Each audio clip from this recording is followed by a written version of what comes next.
Welcome to the Feeding Our Young podcast. Have you ever heard the phrase, nurses eat their young? Feeding Our Young is more than a podcast, it's a movement. It's the desire to see new nurses of all ages supported and uplifted by their peers, and it starts with me. It starts with you. So join host Eric Miller, registered nurse of nearly 20 years and adjunct clinical instructor, and today's honored guest, me, Yasmeen Lutchendorf, and be ready to have your life uplifted so you can in turn uplift others.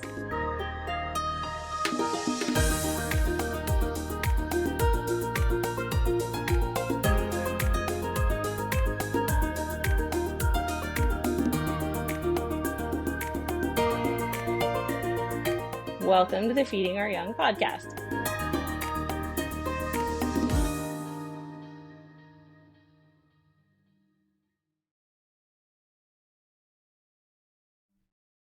Hello, everybody. So, welcome to this episode of the Feeding Our Young podcast. I am with someone who practically doesn't need an introduction. Just kidding. You obviously don't know who she is, but she may have some connections to some prior honored guests that you have heard up to this point, and we'll establish that connection later. But in the meantime, if I can introduce the one, the only, the amazing Yaz. Yaz, how the heck are you today? I'm so good. Thanks for having me. Oh my gosh, thank you for just taking time out of your day to impart some wisdom. With that, let's start with our traditional opening questions, Yaz. So first of all, introduce yourself to everybody and let us know, are you a nursing student? Are you a nurse? And if so, what degrees do you hold? So my name's Yasmeen, Yaz to most people. I have been a nurse for almost 13 years.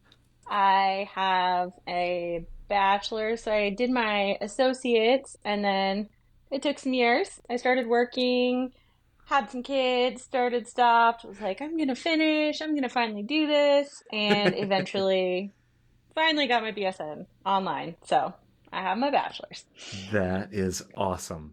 And so, where is home for you? So I was born in Spokane. I've lived here most of my life. We lived in New Hampshire for about 5 years when I was little. But other than that, I've lived here, worked here my whole life. So when you were little, meaning probably no memories from the great New Hampshire area? Oh, I remember it, actually. I have family back there. So we lived there when I was, I don't remember, like 2 to 7? Yeah. And then went back every summer to visit. So it felt like I lived there longer. But yeah, it's been awesome. Many years. That's awesome. It's just fascinating that here we have a true to life Spokaneite and 5 years over on the East Coast. Yeah. Just this little blip. Very small town, just this little blip. Nobody probably even knows where it is. But well, I mean, the state itself is very small, isn't it? Isn't that one of the smaller states? Yeah, it's one of our smaller states. It's beautiful. Oh, I love the East Coast. I can't wait to see it more someday when I grow up. Oh, it is very beautiful. You should go in the fall. Okay, that's it. Done deal. New Hampshire in the fall. Definitely. So, our traditional questions. What 3 words would you use to describe nursing school? We'll talk about them at the end. That gives somebody a reason to tune in here after a little while. Not that you're not going to be the reason to tune in. But what are the 3 words you have chosen to describe nursing school? Oh, man. That was a really hard question. There's a lot of words I could think of. and some of them might make the podcast explicit, right? Like, But I think everyone listening to this podcast can relate. I'm going to say humbling. Okay. Overwhelming. And I guess just worth it. We'll just leave it at that. I like it. It's not one word, but we're just going to say worth it. It is one word. We'll expand on that later. Worth it. It's worth it. No space in between, everybody. Humbling, overwhelming, worth it. I love it. Now, the harder question of the two. What are 3 of your favorite songs in life right now? This is a hard question because anyone who knows me, like, I have a reputation for always having music on. Like at work, at night, I work night shift. I always have Spotify going. And it's really more like, what is your mood? Is it a Taylor Swift night? More country? Or is it 5 a.m., like 90s throwbacks? It's hard to say. You ever have like a dumpster fire hardcore rap night? Yes, that too. I mean, I work in peds, so I have to be kind of careful. There's parents that come around, but oh yeah, love some good rap throwbacks. I guess there's that. It reminds me. So, for those that don't know, when you are a nurse, you think, oh, they just go to the hospital and take care of whoever they take care of. In my case, it's postpartum, moms, babies. Yaz's case, taking care of kids. We'll talk about that in a bit here. But when you don't have enough patients, then you float. And you float to other areas of the hospital, depending on where you work and all the things and what you. So one time I went floating, yes, and I go sit with this, and you can be a sitter. And what a sitter's job is often to do is to keep a person safe. Maybe they have suicidal ideation. Maybe they are unable to self-rescue if they have like a CPAP or a BiPAP machine. And so we are there just to make sure they're all right. And or helping someone, detox. I don't know. There's the reasons are many. But you go and you sit, and that can make for a long 12 hours for multiple reasons. And one time I went and I go up on the respiratory floor. I'm like, okay, all right, well, whatever. And I sat for this lovely gal overnight. And they said, before I go in, they said, by the way, she has Tupac playing, and don't turn it off. Do not turn it off. Whatever you do, she will become supremely agitated if Tupac is not playing on that YouTube player in the background. So I did 12 hours. Yes. I sat and listened to Tupac. I was like, I came out of that. I'm like, this is the most gangster I've ever felt in my life. That is my kind of float. Sign me up. It was also, well, I mean, yes, except it was a YouTube channel that had literally, it might have been 2 hours, but I'm pretty sure it was closer to an hour, hour and a half of the same songs on loop.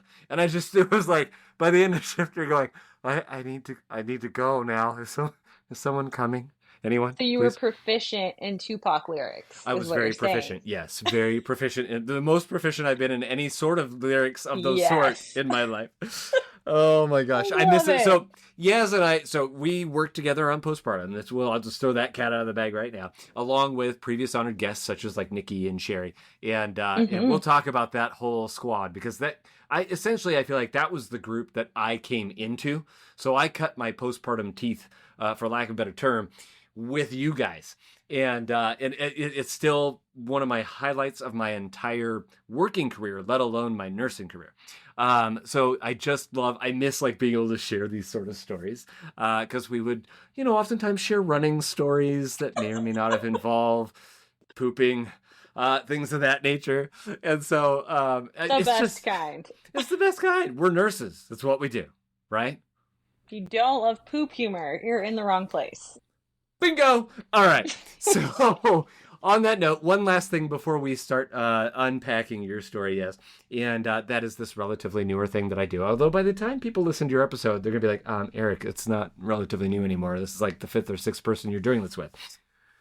It's the unpatented, as of yet, Feeding Our Young official personality test. Okay. And yes, so you're going to answer. I'm going to ask you, and I did prep everybody by saying that I would ask her 5 questions.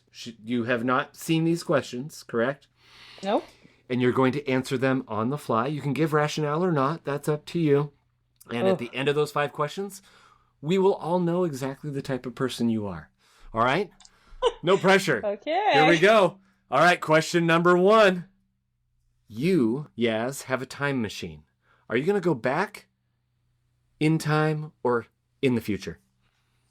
Ooh. I'm going back. Going back. Is George Michael Wham's Last Christmas an actual Christmas song? Ooh.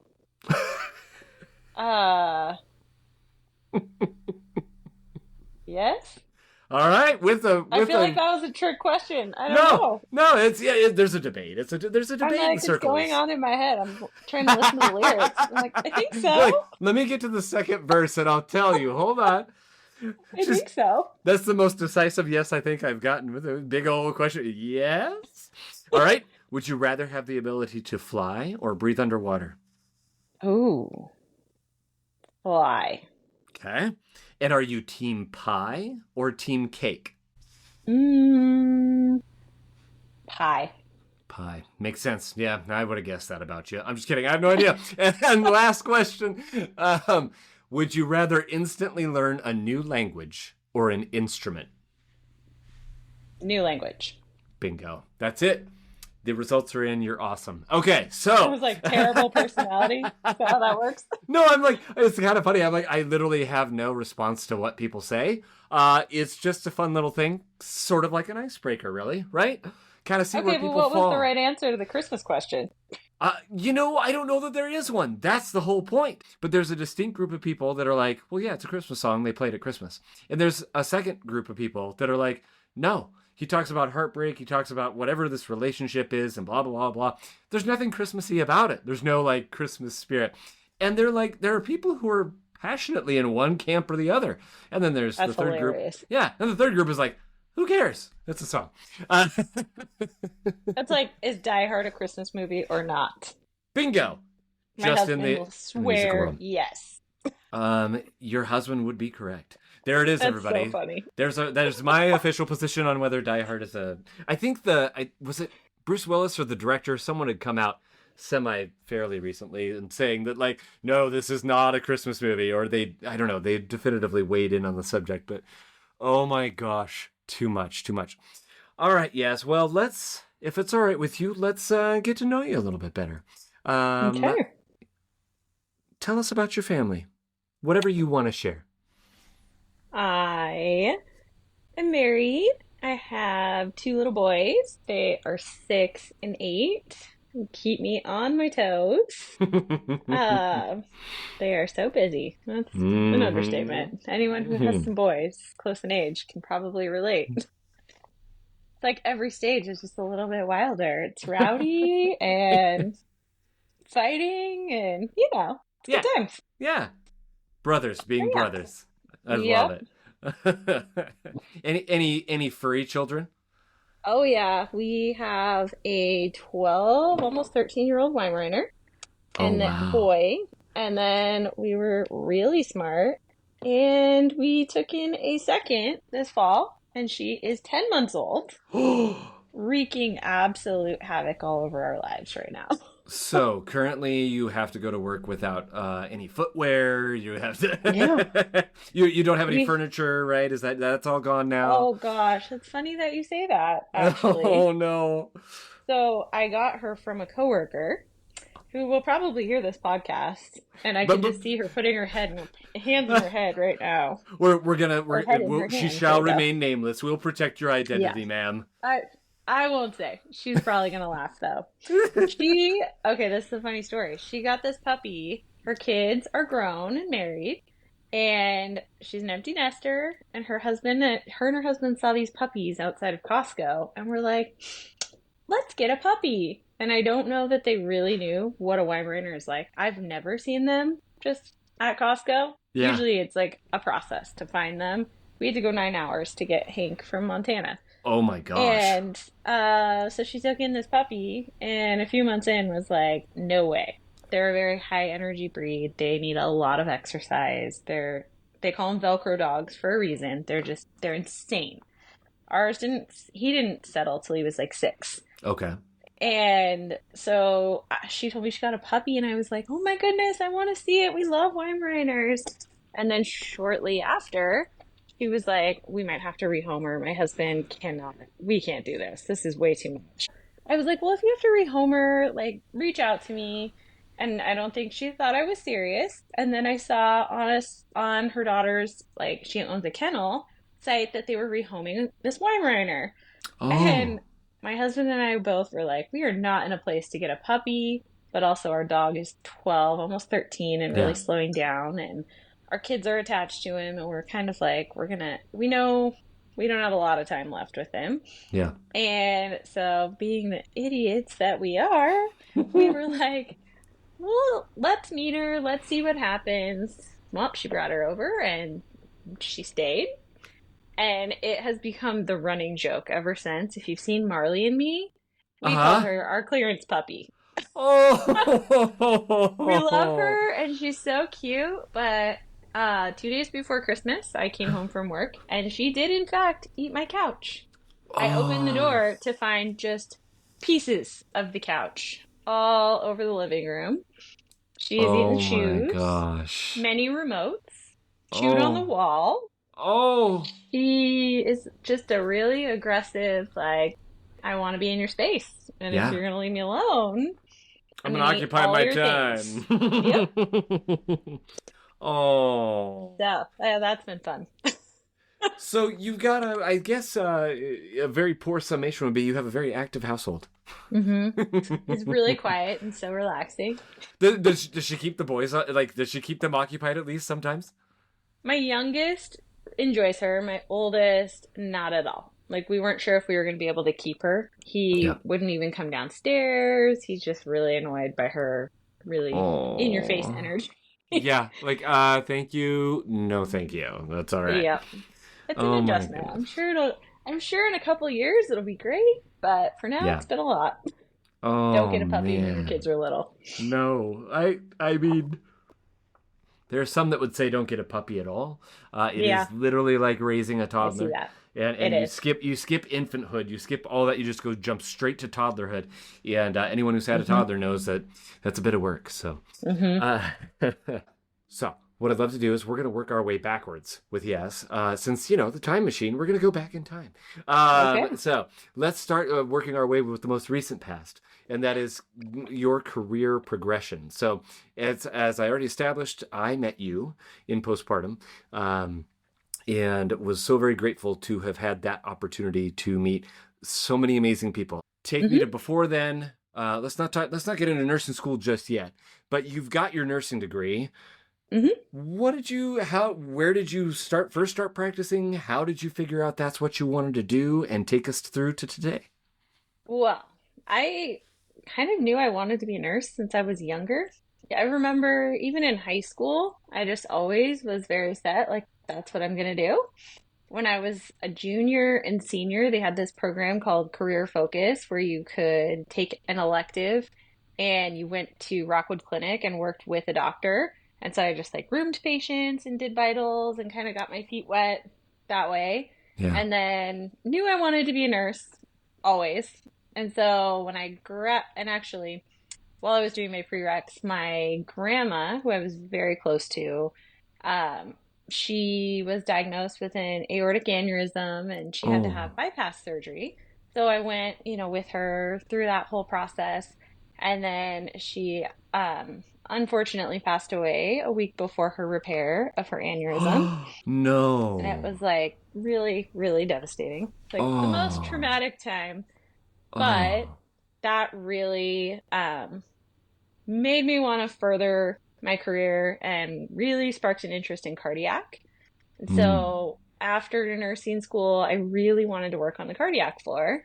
It was kind of my ultimate goal. And at that time, ironically, with the way things are right now, most people won't believe this, but it was very hard to get a job. Yeah. Didn't matter if you had a bachelor's, if you had your ADN, like they just were not hiring like they are now. Yeah. I did my practicum in the ER at Holy Family and I loved it and was like, I would love to work in the ER, but like you could not pick a specialty. It didn't matter if you had a good letter of recommendation. It was very hard. I applied for over 100 jobs at the hospital and did not get hired. So I took my first job at St. Luke's Rehab. Mm. And honestly, that was a great first job. I had never worked in healthcare before. I was never a NAC. So it was very humbling because over there, you would take up to 7 patients in a team with Hmm. a nursing assistant. And it was intimidating because a lot of those nursing assistants had been there for 20 years. And so you really had to humble yourself and learn from them. But that's where I learned how to turn patients, how to do bed baths, how to transfer, because we took care of spinal cord patients, strokes, traumatic brain injuries, a few peds, not a ton. Yeah. But it was a great place to start in lots of skills because we would have to do straight casts every few hours. We would do dressing changes. Ortho surgeries would come there after to recover. Feeding tubes with the stroke patients, and then like paralysis on one side or the other. So it was good. It was good experience. Yeah. And then I finally was able to get in at the hospital. I think it was about 6-ish months later. and I Okay. got a job on the cardiac floor. So I worked cardiac transplant for 5.5 years, and it was so much fun. I learned a ton and took care of a lot of mechanical hearts, transplant patients, some that were just Wow. near and dear to my heart. Some Yeah. would be up there for 8 months waiting for a heart, and we really got to know them and their families. The mechanical hearts would come and go, and so you'd get to see them over the years. And getting to be there with patients when they got the news that they were going to get a heart and then recovering them after was so rewarding. Yeah. We also did like heart attacks and open heart surgeries and ablations, all that kind of stuff too. Wow. But it was great. And then I kind of got to a point like healthcare. I mean, you've been a nurse a long time, you know, things change all the time. Yeah. And just the program changed and the types of patients we had kind of changed. And I just felt like my passion for that population kind of dwindled. Hmm. And I found myself at a point where I recognized I wasn't my best self. And I just like kind of dreaded coming to work. It wasn't what filled my cup anymore. And so I, I was also pregnant with my second kiddo and just like needing a change. So I took a job in postpartum, which was a huge shift, and most people did not understand it. And they're like, wait I, a second, this is like way in left field, like what, way out of left field. What are Mhm. you doing? I had actually always wanted to go ICU, and I took a position on the cardiac ICU, and then found out I was pregnant with my first, and Hmm. decided not to. So I stayed on six for a few more years. But when I went to postpartum, I was like, maybe that's just not for me. This is the place I am in my life. I have young kids Yeah. and I love educating. And so I went to postpartum, and I, like you, have very fond memories of that time. And I will say, I think it was like this perfect little time capsule because Yes. I was there the end of 2018 through 2021. So all of COVID, the Mm-hmm. very beginning of it. Mm-hmm. And at a time where a lot of people were stuck at home. My husband's a teacher, so he was home, Mm-hmm. and my kids were home, and my kids were really little, like 1 and 3. Yeah.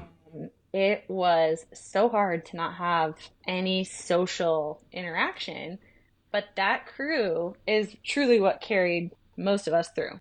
We Yeah. worked with the best people, and fortunately, we're kind of sheltered from all the things that were going on outside the postpartum L&D world. Yeah. And we just had such great teamwork and incredible coworkers and so many laughs and so much fun. And it was awesome to be in a part of the hospital where the majority of what was going on was happy. Yep. And, I loved educating, helping new moms breastfeed, swaddle, figure out how to just navigate that. Yeah. I thought it was a really rewarding, fulfilling couple of years. But I did also die a little bit every time I heard the code button, and I knew I'd never be a part of it anymore. See, now I have to point out that when you hear the code, you're dying for a different reason than some of the rest of us are. Like, sorry, no pun intended. That was not tasteless. Oh my gosh! But no, it's just like, and you and I would have those conversations. I remember Mm-hmm. Yas would very much, and I'm like, so you're talking about going where and why? Like, I'm getting Mm-hmm. away from that, and you're going towards it. It's so I'm the confusing. adrenaline junkie running to the Yes. code. Like, I want to be a part of it. So anyway, I'm sorry. I interrupted you. Keep going. Yeah, no, I like had always enjoyed that. And as much as I enjoyed where I was and who I worked with, I knew that I was way too young in my career for that to be it when I did have that adrenaline junkie in me. And I think Yeah. I just needed a little bit more challenge and a little bit more, like I had really worked on my critical thinking skills and all those things on six. And then I just felt like it was just a very different mind shift, like Yeah. mindset shift. The things that were important and that I did take pride in, obviously, as a nurse on postpartum, it wasn't something I felt like I could do long term. Yeah. So, Yeah. and we were at a point where we didn't have a ton of patients and we were floating a lot. And so you would end up in the ED or you would end up wherever. And I happened to float to PICU. And I had some former coworkers there, some people I knew. And just kind of seeing the setup and the teamwork and what they got to do back there, I was like, I think this might be where I need to go. What And it you're looking used to for. be really hard to get hired there too. It was like people never left, positions never opened. When I worked Mhm. upstairs, there were multiple people would apply, and it would take a while to get hired down there. And it just happened to be a time where they had some openings. And so on a whim, I was like, okay, I'm just going to apply. And then Just see what happens. I got an interview and was like, oh my God. So I was like, I'm just going to go to the interview, but I don't know if I'll take it. And then they offered me a position and I didn't know what to do. I didn't know how to tell Kara. I came in and I had this like very like I don't know what to do conversation with her because I was so torn because I loved my coworkers. Hmm. I'd never been so torn where it was like I know career-wise this is what I want to do, but I'll never work with a crew like this again. And so Yeah. it was I actually almost turned it down. And then Mm. in hindsight I'm glad I didn't because it's been so wonderful. But yeah, Yeah. so I've been now in the PICU for 4 years. 4 years. Mm-hmm. Amazing. I mean, I'll say my little bit about that, but just the idea that, wherever you end up working, and we've said it before, I'll say it again, and I tell people all the time, I would happily take less pay to work somewhere where I enjoy going to work and I enjoy Mm-hmm. the people I work with than to get paid more and be stuck in a place where there's no teamwork, where there's Mm-hmm. no, you know what I mean, conversation maybe isn't even a thing. Maybe there's no, I don't know. And that's the least worst of it. Never mind workplace bullying and any of that business. That none of that should be tolerated. But just even in a place where you're like, or maybe it's just not the right fit. Mm-hmm. I would rather be in a place, take less money, and be with amazing people. And so, I love that nursing, and we've talked about this before. Nursing provides those opportunities where, you know what I mean. You go, man, I Totally. realize this patient population is no longer my passion. So I'm going to Mm-hmm. go over here. And I found this amazing group of coworkers, and I do love teaching people, but this isn't where I want to be.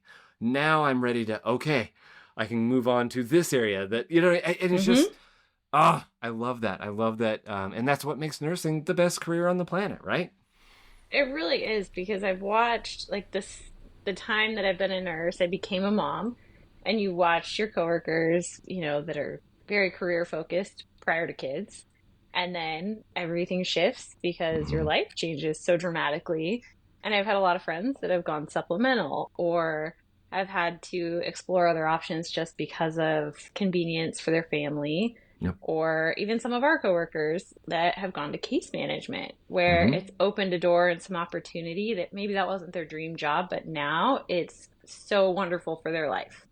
And I think it's really cool that there's so many avenues you can go and you're not stuck, even if maybe you take a work from home job and then one day you're like, I think I want to do PACU or I think I want to go work in a clinic or I want to go. It's just there's so many options to fit so many different lifestyles or goals, career goals. I love Yeah, that. that's awesome. Which makes it, nursing student who's listening, any nursing students out there, which makes the struggle you're in right now completely worth it. Mm-hmm. I mean, time and time again, and I can't tell you from every angle, it's so worth it. It sucks when you're in it, but you're going through this tough time for a reason. Mm-hmm. On that note, yes, let's take that time machine back a little bit farther, and let's go to your time as a nursing student. Whatever you want to share about that. How challenging was that for you? And is there anything that you want to impress upon students based on your time from those years ago? I will say yes, it was challenging. It's everything you just described. I guess I have like two things just from working where I work now, where I see, we have a lot of students that come through the PICU as practicum, just on their peds rotations, and then like new hires and nurse techs. We have there's just a ton of learning going on where we Mm-hmm. are. So it's kind of given me perspective too. Um, when I was in nursing school, I didn't I didn't go straight to nursing school like right out of school, high school. I worked and kind of did it part time So I was Yeah. in my mid-20s when I was in nursing school. I got married during that time. And so it was a lot more challenging just because I had like other life, going on Yeah. instead of just like it being school as my main focus. I mean, it was, but I my experience, haven't really shared this with a lot of people, but my Is that to third, say, sorry, is I haven't shared this with a lot of people, code for what I'm about to share is pretty darn sensitive. no, I think it's more, I think most people can identify with this. It's like you Yeah. have this sense of pride when you're Yeah. in school and you work really hard and it's something that's very important to you.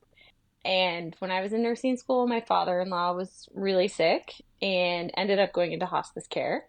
And my husband was in nursing school at the time as well. He was in his first quarter. I was in my third.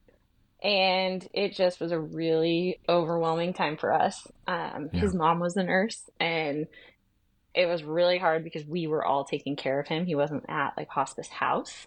Mm. And it's different when it's your family. Hmm. And he really declined and ended up passing during that third quarter. And my husband was, obviously not in a good place. Things were really tough. And Yeah. we, in that third quarter, had an elective class. It was IV therapy. And there was only two tests. And unfortunately, during that time, I bombed one of them because it Mm. just, life happens. Life. And in order to pass, I had to get 100% on the final. And I was so anxious and just busting my butt trying to make sure that I got 100% because I didn't need one more thing at that Yeah. point. Yeah. And unfortunately, I missed one question on my test and ultimately failed out of that quarter. And it was devastating. I am a perfectionist. I'm someone that really puts a lot of pressure on myself, and I lost my cohort. It was embarrassing. It was like I just felt like the biggest failure and thought, this is it. I'm not actually going to be a nurse after all. Yeah. And it was really hard to like, A, get out of the pity party, B, feel like, okay, I can do this. I'm gonna hang my head high and show up in a new cohort, but you automatically feel that like they're judging you and thinking like you're not smart, you failed, here she Hmm. is. Hmm. And my instructor at the time really thought I was just full of excuses. She didn't know me. She didn't really, it's easy when you are like, yeah, I have a lot going on, but truly I was doing well in my theory classes. I was doing well Yeah. in labs and clinicals, all of that. It was this one test Elective that I bombed. class. But unfortunately, she thought I was just kind of making excuses. And so I came back and I continued on in the program and did great. I finished out school. They were hard, obviously. Like the clinicals, some of the instructors I had were so scary. I remember like not sleeping before clinicals Hmm. and, the prep sheets and Hmm. just being so nervous. But my piece of advice to students with that is just like come as eager as possible to learn things and try things. If a nurse is willing and has the time to show you, like try to get some skills, offer to jump in and help with things because that is where the real learning happens. As much as you learn in school, it's the hands-on clinical experience that really makes it. And Yeah. as much as those instructors scared the crap out of me, it made me a safer, more conscientious nurse because I would have their little speech in the back of my head, like, okay, did you check this? Did you do that? Hmm. Even though it was terrifying. Hmm. But back to my other story. So I finish, graduate, and aced my final quarter. And that instructor that failed me in third quarter actually pulled me into her office and told me that she was really impressed by me and that she had misjudged and was really wrong Wow. about me and that she was Wow. really proud. And she was not an instructor that was warm and fuzzy by any means. She had very high expectations and which I appreciate. And I think it really pushed me to learn a lot. Yeah. And it was humbling because, I could have very easily just been like, forget this, I can't do it. I'm not coming back. Yeah. But I had to kind of swallow my pride and say, you know what, I'm just going to show her. She's wrong about me and I'm just going to show her. And all these years later, the funny thing is, she was so sweet and really like apologized and said that she misjudged me and she was proud. And when I couldn't get a job in the hospital, He wrote me a really wonderful letter of recommendation and is the reason I got hired on the cardiac floor where I truly wanted to work the Mm. first year. So it's one of I, those things where it's like a great story. I just like never have wanted, I just don't like openly share that I failed a quarter, yeah, but yeah, it's in the rear view. I've been a nurse for almost 13 years and I look back and I'm like, it doesn't change anything. It doesn't change who I am as a nurse today. I wasn't yeah. not smart enough to do it. So Yep. if you're in that same situation where, we all have life that happens, it doesn't mean you don't belong here. And yeah, Yeah. so. Oh, yes. I get goosebumps hearing it. I do. It's because here you are saying, and I'm hearing you saying, you felt like a failure. You failed this class. It was a failure. We failed the class. I don't share that super often. It's failure, failure. That fail word keeps coming up. And Mhm. yet, anyone listening, you can hear exactly where she is. This is kind of why we work backwards in time. Here's where she is now. She's been a peds ICU nurse for 4 years, cream of the crop, creme de la creme. Has had a very rewarding, it sounds like, career thus far, no matter where Mhm. you've been. Yes, Yep. that doesn't sound like a failure to me. That is That's been not. pretty awesome. That's not failing. And so in the moment, we will all have those moments in life. I'm tearing up. I can't even, because we do. We have those moments in life. You know what I mean? You're Mhm. sitting, I'm in your shoes just feeling that I'm done. This was it. I wasn't meant to be a nurse. I'm not supposed to be a nurse. I'm not smart enough, whatever, blah, blah, blah. All the things, all the voices that we keep talking Mhm. about, those voices that you don't need amplified. And that moment amplifies them tremendously. Mhm. But those are what we call those make or break moments, right? There are certain things that are going to happen in your life. Here's a little nugget for everybody out there, not just nursing students, but we're all going to have those moments in life that are make or break moments. And by that, I don't mean, did we get the car we wanted? Did we? I don't know, whatever. What I mean is, it's a moment where you are literally standing at a crossroads and you go, okay, Yaz could have easily said, this isn't for me. And you would have been successful wherever you went or whatever the case may be. I don't know. You know what I mean? You would have found fulfillment. It's not to say, okay, she found the right path, but it's that idea that you have a choice to make.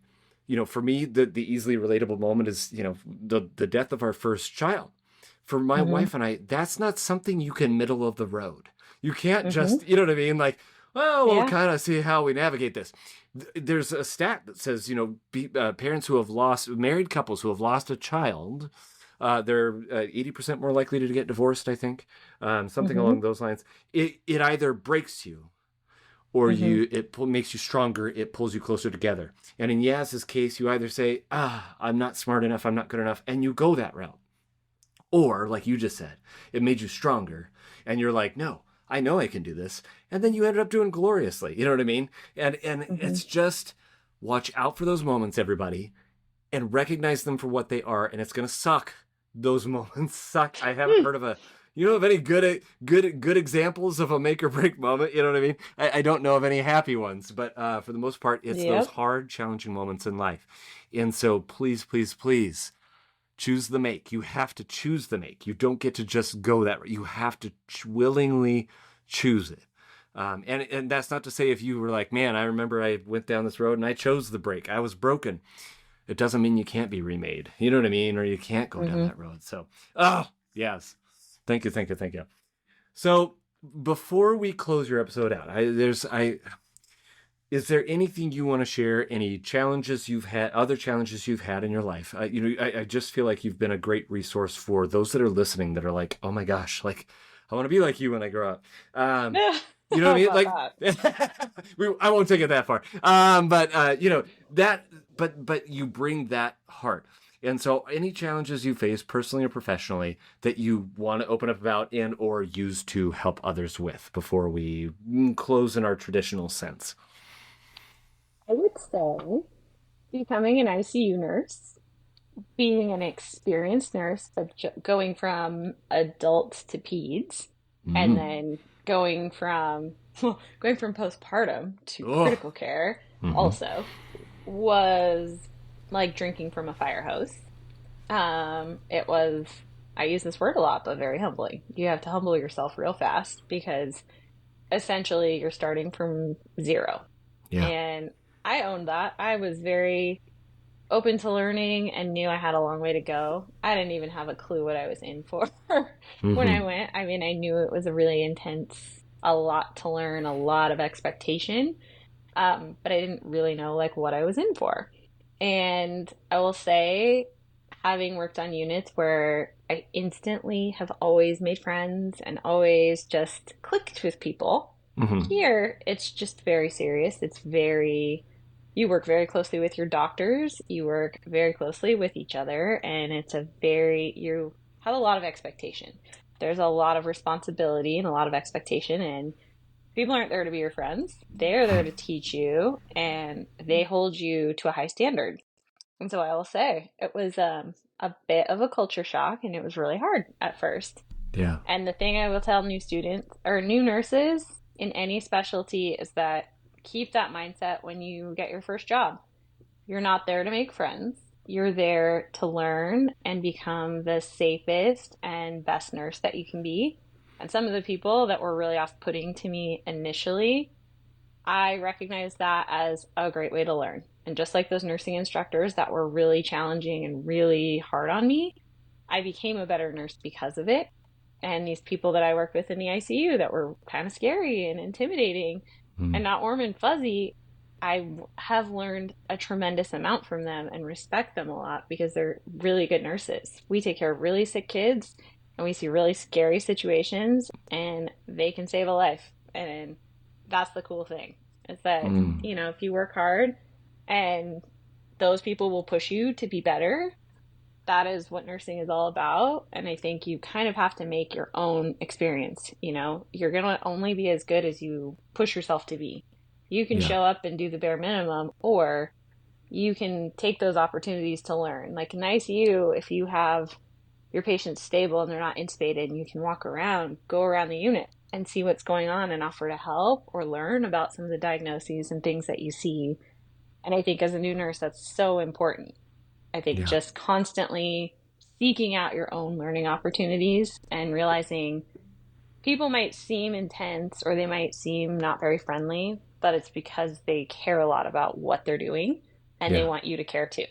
And you'll become friends. You'll make friends down the road, but the first priority is just really learning how to be a good nurse and how to take good care of your patients. Mm. Very well said.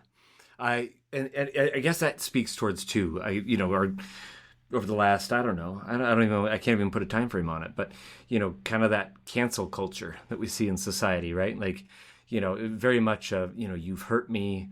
You have no value in my life anymore. I'm cutting you out. Mm-hmm. Done. Snip, prune, you're out. And yes, there's a place for that. I'm not saying, you know what I mean? There's certain people, you've been with an abuser, it's not like you're going to repair that relationship. You've got to, there are certain people you're not going to have in your life, but it's gone so far that it's like, we can't, oh, you're different than me. You know what I mean? You have different ideas than I do. Or like you're saying, you're not as friendly. You don't, you're not holding my hand through this like I expected you to. And so therefore, I don't like you and I'm going to cut you out. Please, students, don't do that. Don't do that. You're going to learn from everybody. I always say from the context of parenthood, you're going to learn from your parents for better and for worse. That comes both me thinking about my parents, but also my kids. They're learning hopefully some great things from me and my wife. But guess what? They also get to see the other stuff too. So it's just, you're going to learn. But choose to learn. Make that choice. Don't cut people out. Don't shut the door on someone who, like Yaz said with her instructor, for example, and now her coworkers, are not only incredible resources, but an incredible source of support when you thought they were there to undermine you and cut you out. Or they just know so much. And I think you're going to find in any nursing setting, there's the most unique group of people. You would never see like the people that you work with in a setting all gravitate towards one another. You just wouldn't. They're very different personality types, but you have to find a way, even if someone isn't your favorite, to work well, especially those of us on night shift. You need every body that's there. You are a skeleton crew and you have to work together. It doesn't work if you're not a team. And you can be coworkers and not be best friends. But Yep. it's very important, and you'll learn that as you become a nurse. And same with working with families too. You just learn how to work with people, and it doesn't have to be this, we're all friends and we all get along. It's like, how can we do our job effectively? Yeah. And then, so I don't know. Learning how to work with people is one of those skills that I feel like it just takes time. And in nursing, they're different everywhere. Every unit I've worked on, it's just an eclectic mix of people, but can be so great and so rewarding. I love that perspective. Like, that's exactly what you said. Different beliefs, different political standpoints, different whatever, different walks of life. But we're all hopefully drawn to that one place together because of one thing, and that's taking care of other people. Period. End of story. So I've got to put aside my differences. Man, I may not be able to stand you. You may not be able to stand me. I'm kind of loud. I'm annoying. I'm obnoxious sometimes. But by golly, I'm going to back you up. We're going to save that life, and we're going to whatever. Fill in the blank. We're going to do this task. We're going to do this intervention. We're going to put that catheter in. We're going to whatever. I don't care. Come help me clean up this code brown. I can't do it by myself. Bingo! We only got 2 hands, and oh my goodness, anyone who's been in a part of a true code brown, you know how much a human body can produce. There's a no, I'm not gonna go there. Eric has a great story for you.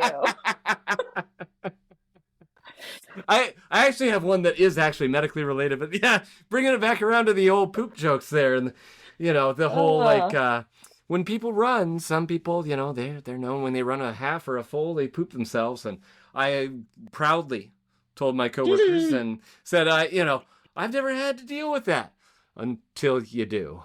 And then it's not fun.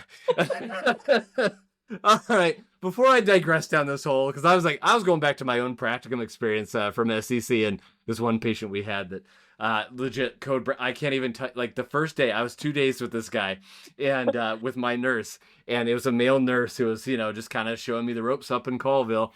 And we had these 2 shifts back to back. And that first one, I'll never forget him. I'll never say his name, the patient.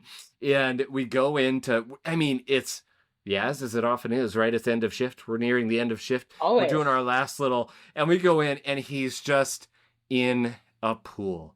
I mean, from his crotch all the way down, and he's laying in bed. He's not mobile. So it's and it's all the way in between his ankles off the sides of his bed.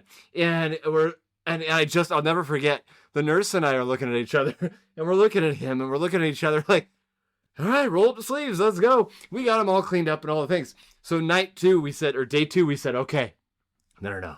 We know what we're going to do this time. We got in there because apparently this guy was like clockwork. It was insane.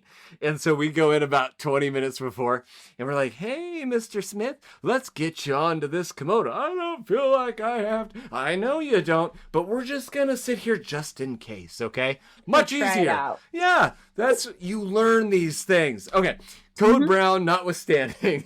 Yes, let's close this up. You had 3 words that you chose to describe nursing school, and you've hit one of those repeatedly. 2 of them actually quite repeatedly, but humbling, overwhelming, and that one word, worth it.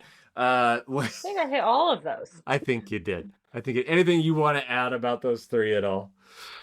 I don't think so. I think that's it. That's it. And in that order, I feel like, I don't know. I think humbling and overwhelming just go hand in hand all the time, right? Like that's a thing. But as long as you land on worth it, that's what we're trying to get to. Land on worth it. Yep. It's very hard on your life. It's hard on marriages, kids, all the things. You're going through testing. You're going through year-round school. And it feels like there's no end in sight. But I will tell you, it is so worth it on the other side. For all the reasons we just talked about.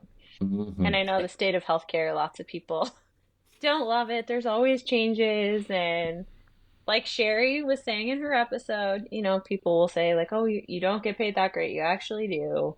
I mean, you can live a very good life with the nursing schedule. And I think there's something to be said for working 312s. I would never in a million years go back to a Monday through Friday gig. I love being a shift worker with 3 shifts a week where you can plan around your life. You can go on vacations. You can work around your kids' sports. You can do so many things. It's where it's at, for sure. Yeah, I wholeheartedly agree. with that, Yaz, the traditional closing question, and you've said plenty. You've said there's so many things to take away from your episode, but if there is one thing you want people to walk away from, whether they be nursing students or otherwise, if there's one thing you want them to carry with them after they're done listening to you, what would that be?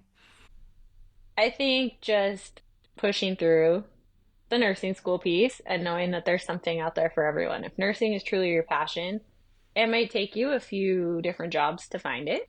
Your first job may not be your dream job, and I wholeheartedly support getting that experience, med surge, wherever. I know right now a lot of people get hired into specialties, but I think it is so important to get that baseline level of knowledge and experience, because what you learn in nursing school versus what you learn hands-on in your first job are a little bit different, obviously.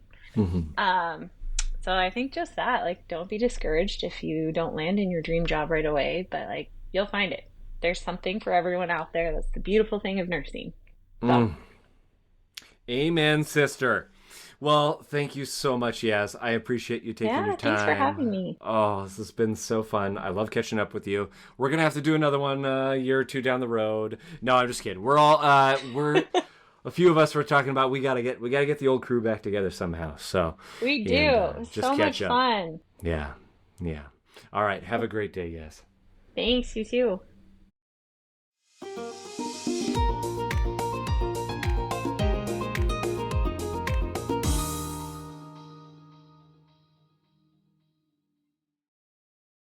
Here's what's happening on the next episode of Feeding Our Young.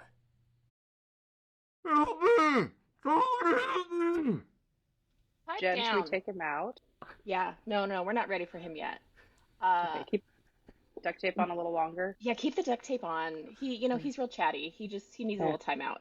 Oh, shoot. Hey, they're here. Hey, my name's Izzy. I'm Jen. Okay, and we have hijacked Eric Miller's podcast called Feeding Our Young.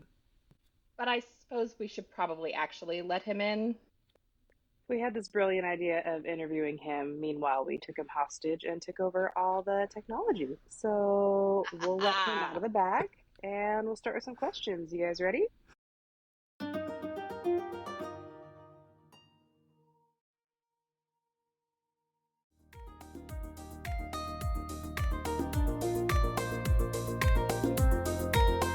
Did you like today's episode of Feeding Our Young?